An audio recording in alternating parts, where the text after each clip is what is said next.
सबको जय मसीह की। परमेश्वर का धन्यवाद हो कि परमेश्वर ने एक बार फिर हमें ये मौका दिया है कि हम परमेश्वर के सामने एकत्रित होकर उसकी महिमा करें, उसका गुणानुवाद करें, उसके कामों का वर्णन करें, उसके वचन से सीखें जो उसने हमारे लिए किया है।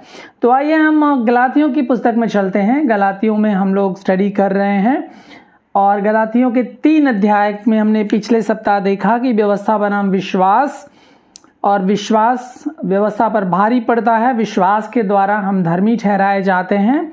इस सीरीज में हम और आगे बढ़ेंगे तो हम पाएंगे कि व्यवस्था बनाम प्रतिज्ञा को हम देखते हैं। वाचा यहाँ पे लिखा हुआ है हिंदी बाइबल में, व्यवस्था और वाचा। तो गलातियों की पुस्तक 3 अध्याय उसके 15 पद से लेकर के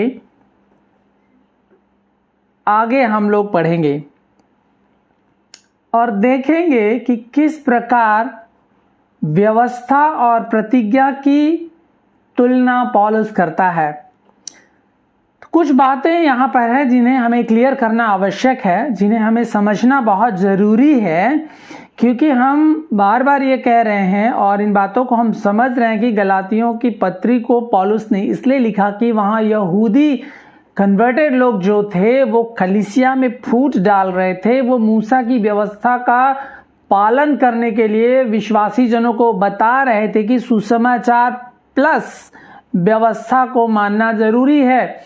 और हम जानते हैं कि हमारे समाज में भी विश्वास प्लस ये करना, विश्वास प्लस ये मानना बहुत सारे लोग करते हैं। विश्वास प्लस रीतियां, विश्वास प्लस तौर तरीके और कॉन्स्टिट्यूशंस उनके और तमाम जो चीज़ें हैं उन चीज़ों को लोग लेकर के चलना चाहते हैं। और यही काम गलातिया की कलीसिया में यहूदी लोग करना चाह रहे थे। वो अपनी पुराने रीति रिवाजों को जो वो बाप दादाओं से मानते आए थे, जिसे हम व्यवस्था कहते हैं, वो नहीं छोड़ पा रहे थे। वो सुसमाचार तो ग्रहण कर रहे थे लेकिन वो अपनी व्यवस्था को नहीं छोड़ पा रहे थे। और हमारे समाज में हम देखते हैं कि बहुत सारे लोग यीशु मसीह पर विश्वास तो करना चाहते हैं लेकिन वो अपनी रीति रिवाजों को, अपनी रूढ़िवादी चीज़ों को, वो पुराने मनुष्यत्व का जो जीवन है उसको वो नहीं छोड़ पाते हैं।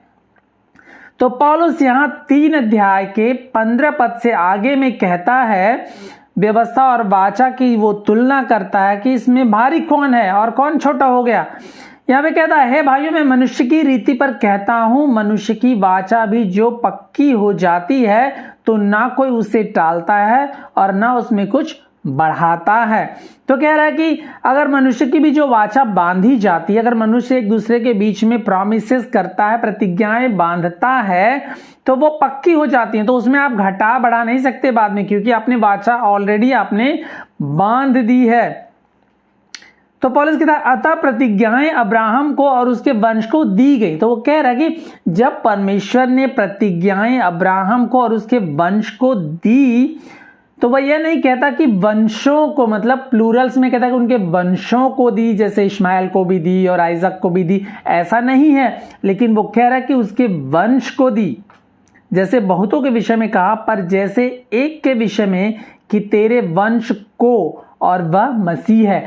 तो परमेश्वर ने जो वाचा अब्राहम के साथ बांधी थी वो उसके वंश के बारे में बात करता है कि परमेश्वर ने जो वाचा बांधी थी वो यीशु मसीह के आने के बारे में, जो अब्राहम के वंश में से होकर आएगा, उसके बारे में परमेश्वर ने प्रतिज्ञा की थी। और यह प्रतिज्ञा हम पाते हैं उत्पत्ति के 12 अध्याय के 3 पद में, 13 अध्याय के 15 और 16 पद में, 15 अध्याय के 5 और 18 पद में, 17 अध्याय के 8 पद में और 22 अध्याय के 16 से 18 पद में हम पाते हैं इन वाचाओं को।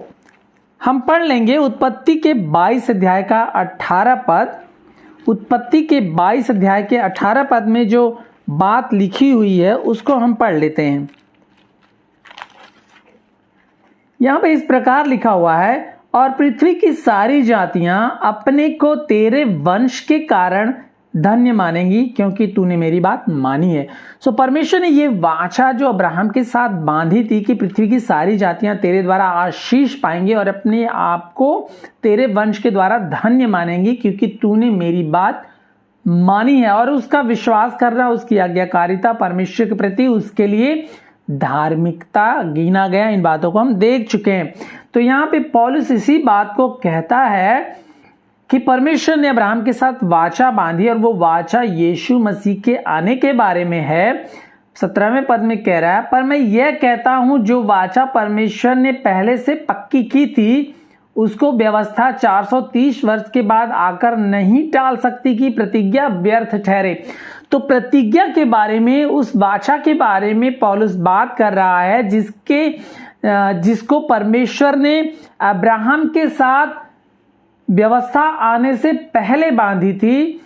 और व्यवस्था जब 430 साल के बाद, यानी कि याकूब से जब आखिर में परमेश्वर ने वाचा बांधी, याकूब से लेकर जब वो लोग मिस्र में गए और मिस्र में 400 साल तक रहे, 400 टोटल मिलाकर कुल 430 साल के बाद जब वो लोग जंगल में आ रहे थे और परमेश्वर ने उनको ये जो है नियम और व्यवस्था का जो सेट है उनको दिया, तो पौलुस कह रहा है कि पर मैं यह कहता हूं जो व्यवस्था परमेश्वर ने पहले से पक्की कर ली थी उसको जो वाचा परमेश्वर ने पहले से पक्की की थी उसको व्यवस्था 430 वर्ष के बाद आकर नहीं टाल सकती थी कि प्रतिज्ञा व्यर्थ ठहरे।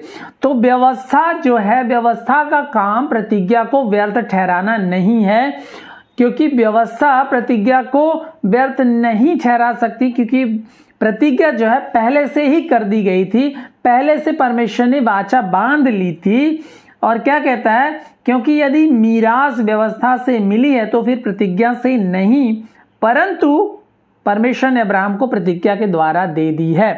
तो व्यवस्था के द्वारा अगर मीरास मिलती तो प्रतिज्ञा का कोई मतलब नहीं होता, लेकिन व्यवस्था के द्वारा में मीरास जो परमेश्वर में हमारा उद्धार है, हमारा छुटकारा, हमारे पापों की क्षमा है, परमेश्वर से हमारा जो मेल मिलाप है वो व्यवस्था के द्वारा नहीं मिला है लेकिन प्रतिज्ञा के द्वारा मिला है, जो अब्राहम के साथ परमेश्वर ने बांधी थी। और अब्राहम के वंश में प्रभु यीशु मसीह पैदा होकर मनुष्य रूप में हमारे लिए क्रूस पर उसने अपनी जान दे दी और मुर्दों में वो गाड़ा गया, मुर्दों में से तीसरे दिन जी उठा और परमेश्वर के दाहिने जा बैठा है। वो हमारा न्यायी है, जो परमेश्वर पर, जो इन बातों पर विश्वास करता है वह उद्धार पाता है और वो अब्राहम का संतान बन जाता है। इन बातों को आगे हम और डिटेल से देखेंगे। तो अगर ये बात है और इस तरह से हम प्रतिज्ञा के वारिस होते हैं तो फिर व्यवस्था क्यों दी गई? ये बहुत इंपॉर्टेंट एक क्वेश्चन है और पौलुस खुद इस बात को पूछ रहा है अपने आप से और लोगों से भी पूछ रहा है कि तो फिर व्यवस्था क्यों दी गई अगर हम प्रतिज्ञा की बात कर रहे हैं। तो 19वें पद में वो कह रहा है, वह तो अपराधों के कारण बाद में दी गई, प्रतिज्ञा तो पहले की गई थी, लेकिन जो व्यवस्था है, जो नियम कानून परमेश्वर ने दिए वो बाद में दिए। लेकिन दिए ही क्यों? यहां पे बहुत क्लियरली लिखा है कि व्यवस्था जो है, जो लॉ ऑफ गॉड है परमेश्वर का, वो हमारे अपराधों के कारण, हमारे पापों के कारण बाद में दी गई कि उस वंश के आने तक रहे। तो व्यवस्था का काम क्या था? हम जानते हैं, पिछले संदेशों में हमने सुना कि व्यवस्था हमें पाप को दर्शाती है, एक प्रतिबिंब के समान है जो हमें हमारे पाप को दर्शाती है, कि दिखाती कि हम पापी मनुष्य हैं। और रोमी में पौलुस कहता है, अगर मैं व्यवस्था नहीं होती तो अगर मैं झूठ बोलता तो मैं झूठा अपने आप को नहीं समझता, लेकिन व्यवस्था कहती है कि झूठ बोलना पाप है, चोरी करना पाप है, हत्या करना पाप है, व्यभिचार करना पाप है। तो व्यवस्था के द्वारा मुझे पाप का बोध होता है। तो व्यवस्था जो है मनुष्य के पाप और उसे खुद को बचाने की असमर्थता और उद्धारकर्ता की जरूरत को दर्शाती है। ठीक है, यहां पे लिखा है कि व्यवस्था इसी कारण दी गई कि हमारे अपराधों के कारण ये हमें व्यवस्था दी गई है कि उस वंश के, जो यीशु मसीह के आने तक ही रहे। यीशु मसीह के आने के बाद ये व्यवस्था का कोई अर्थ नहीं रह जाता, क्योंकि हमें विश्वास मिल जाता, हमें अनुग्रह पे अनुग्रह फिर मिल जाता है। तो यहां पे लिखा है कि व्यवस्था उस वंश के आने तक रहे जिसको प्रतिज्ञा दी गई थी और वह स्वर्गदूतों के द्वारा एक मध्यस्थ के हाथ ठहराई गई। मध्यस्थ तो एक का नहीं होता परंतु परमेश्वर एक ही है। तो व्यवस्था प्रभु यीशु मसीह के आने तक के लिए दी गई थी ताकि वह हमें हमारे अपराधों का बोध कराए और हमें चिताए कि हम कहाँ हैं और हमें उद्धारकर्ता की आवश्यकता है। तो ये व्यवस्था का उद्देश्य है। आगे 23 पद में पौलुस कहता है, पर विश्वास के आने से पहले व्यवस्था की अधीनता में हमारी रखवाली होती थी और उस विश्वास के आने तक जो प्रकट होने वाला था हम उसी के बंधन में रहे। तो व्यवस्था के बंधन में हर एक व्यक्ति प्रभु यीशु मसीह के आने तक, उस विश्वास के आने तक हर व्यक्ति उस व्यवस्था के बंधन में था। इसलिए व्यवस्था मसीह तक पहुंचने के लिए हमारी शिक्षक हुई कि हम विश्वास से धर्मी ठहरे। इसलिए व्यवस्था हमारी शिक्षक हुई, हमें सिखाने का काम व्यवस्था करती थी और हमें चिताने का काम व्यवस्था करती थी। और ये काम व्यवस्था का प्रभु यीशु मसीह के आने तक हुई है। और प्रभु यीशु मसीह ने कहा, मैं व्यवस्था को पूरी करने आया हूं। तो प्रभु यीशु मसीह के आने के बाद सारी व्यवस्थाएं पूरी हो गई हैं, व्यवस्था का कोई काम नहीं बचा है। रोमियो 3 अध्याय के 19 पद में लिखा हुआ है, इसको हम लोग बहुत बार रिसाइट कर चुके हैं। 3 अध्याय के 19 पद में, अब हम जानते हैं कि व्यवस्था जो कुछ कहती है उन्हीं से कहती है जो व्यवस्था के अधीन है। तो व्यवस्था के अधीन सब लोग थे इसलिए कि हर एक मुंह बंद किया जाए और सारा संसार परमेश्वर के दंड के योग्य ठहरे, क्योंकि व्यवस्था पाप का बोध कराती है। और बाइबल में लिखा है कि सबने पाप किया और परमेश्वर की महिमा से रहित है और पाप की मजदूरी तो मृत्यु है।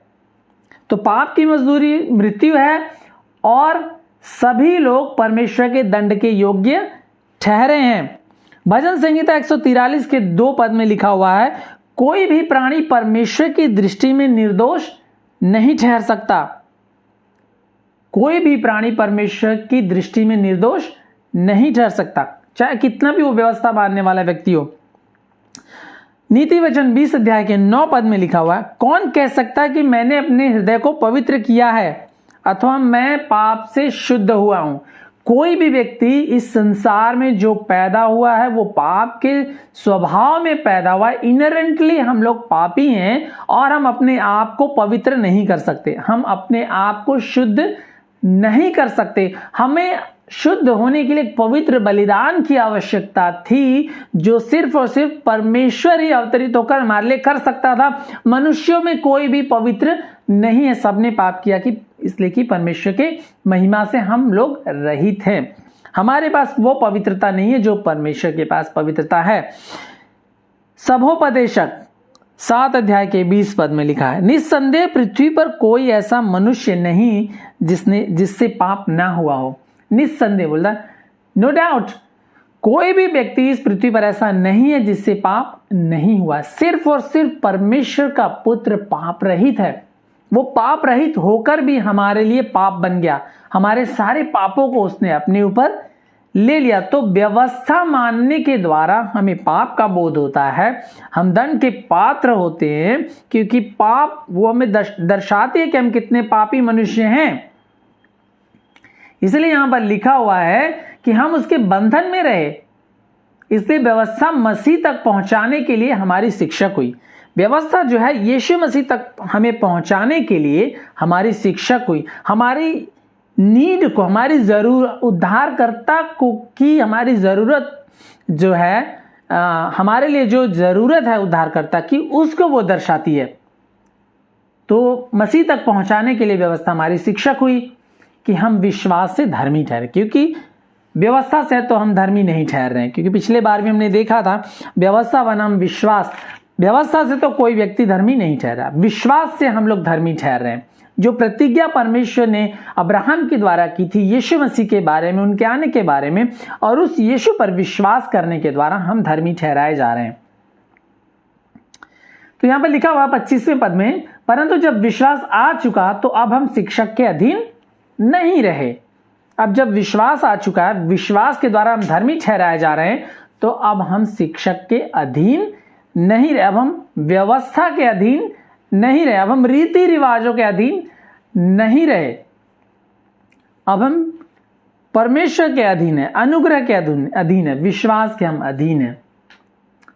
परंतु जब विश्वास आ चुका तो अब हम शिक्षक के अधीन नहीं रहे, क्योंकि तुम सब उस विश्वास के द्वारा जो यीशु पर है परमेश्वर की संतान हो। अब विश्वास के द्वारा हम सब क्या हो गए? परमेश्वर की संतान बन गए। यूहन्ना 1 के बारे में लिखा है, जितनों ने उस पर विश्वास किया उसने उन्हें परमेश्वर की संतान होने का अधिकार दे दिया।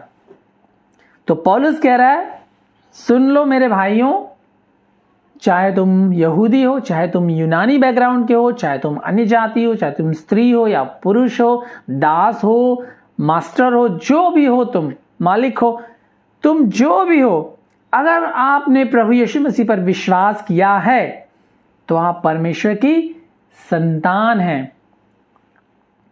तो ये प्रतिज्ञा के द्वारा हुआ है, व्यवस्था के द्वारा ये संभव नहीं था।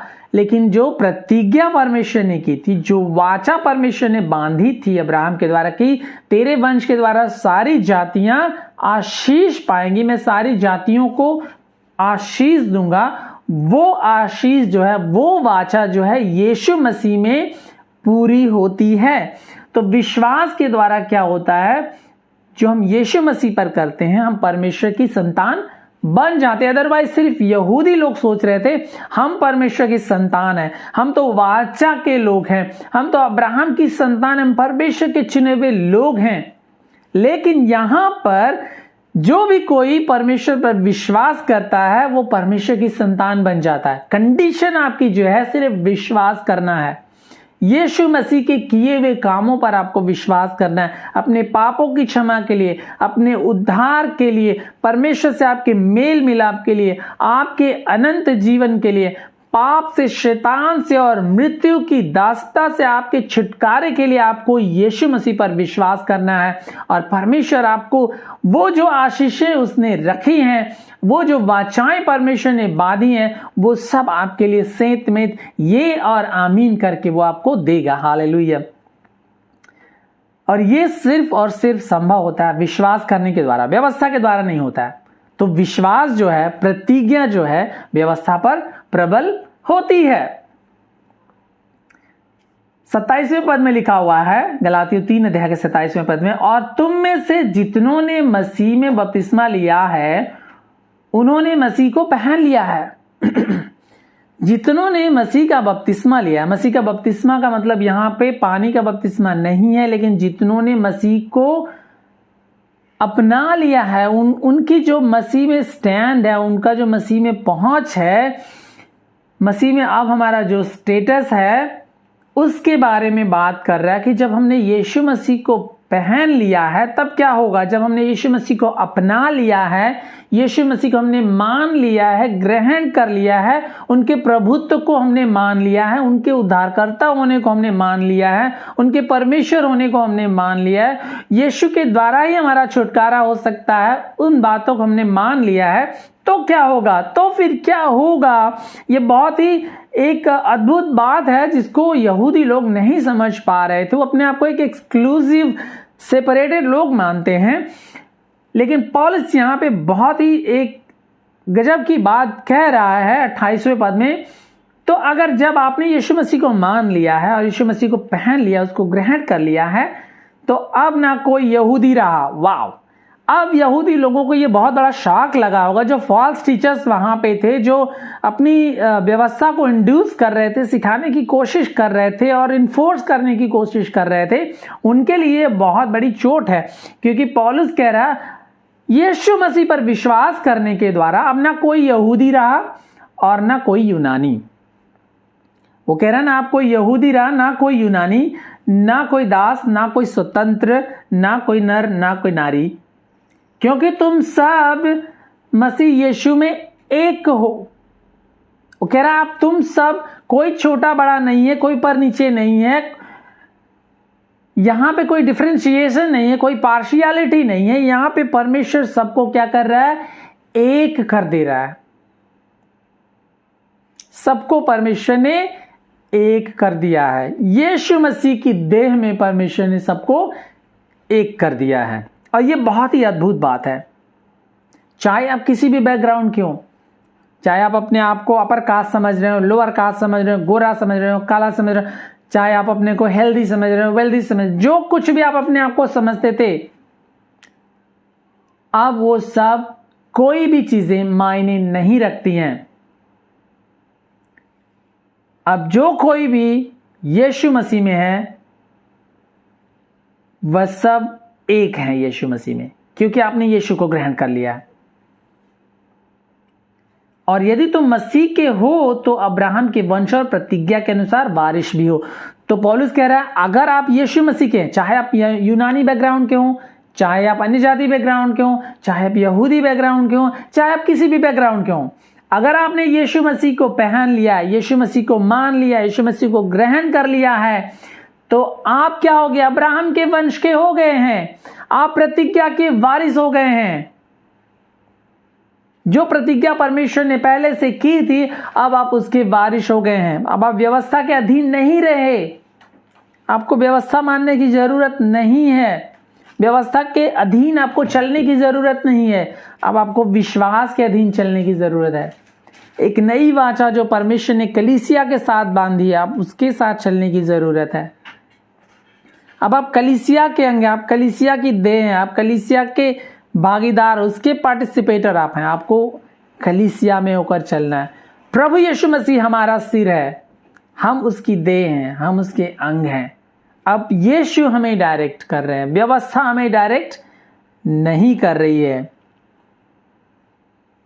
क्योंकि विश्वास के द्वारा हम धर्मी ठहराए गए, व्यवस्था के द्वारा हम धर्मी नहीं ठहराए गए। तो व्यवस्था बनाम विश्वास हमने देखा, और व्यवस्था बनाम प्रतिज्ञा भी हमने देखा कि व्यवस्था पर विश्वास और प्रतिज्ञा ये चीजें भारी पड़ती हैं, क्योंकि परमेश्वर ने ये वाचाएं, ये प्रतिज्ञाएं परमेश्वर ने व्यवस्था आने से पहले बांधी थी, और वो यीशु मसीह के लिए थी, और यीशु मसीह के आने के द्वारा व्यवस्थाएं पूरी हो जाती हैं, और विश्वास के द्वारा हम धर्मी ठहराए जाते हैं। व्यवस्था के द्वारा हमें पाप का बोध होता है, जो यीशु मसीह के आने तक के लिए, यीशु मसीह तक हमें पहुंचाने के लिए हमारी शिक्षक बनी हुई है।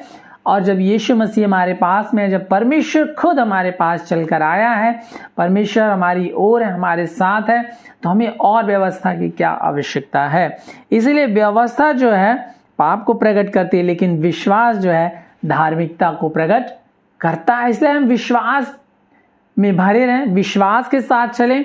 हम उन सारे उलझाने वाले पाप को, उन गिराने वाली चीज़ों को, उन रीति रिवाजों को, उन पुराने मनुष्यत्व की चीज़ों को हम उतार फेंकें, और हम यीशु मसीह को पहन लें। अब ना कोई छोटा है ना कोई बड़ा, कलीसिया में कोई भी छोटा बड़ा नहीं है, कोई ऊंच नीच नहीं है, क्योंकि हम सब जितनों ने प्रभु यीशु मसीह को पहन लिया, और हम परमेश्वर की अब संतान ठहरे, विश्वास के द्वारा हम परमेश्वर की संतान ठहरे हैं, और हम सब अब मसीह की देह में एक हो गए हैं। इसलिए हम प्रतिज्ञा के वारिस भी हो गए हैं। हम सभी, चाहे यहूदी हो, यूनानी हो, अन्य जाति हो, हम सभी प्रतिज्ञा के वारिस हो गए हैं। हम अब्राहम के वंश के हो गए हैं, अब हम चुना हुआ उसका वंश हो गए, हम राजपदधारी याजकों का समाज हम सब हो गए हैं, सिर्फ यहूदी नहीं है।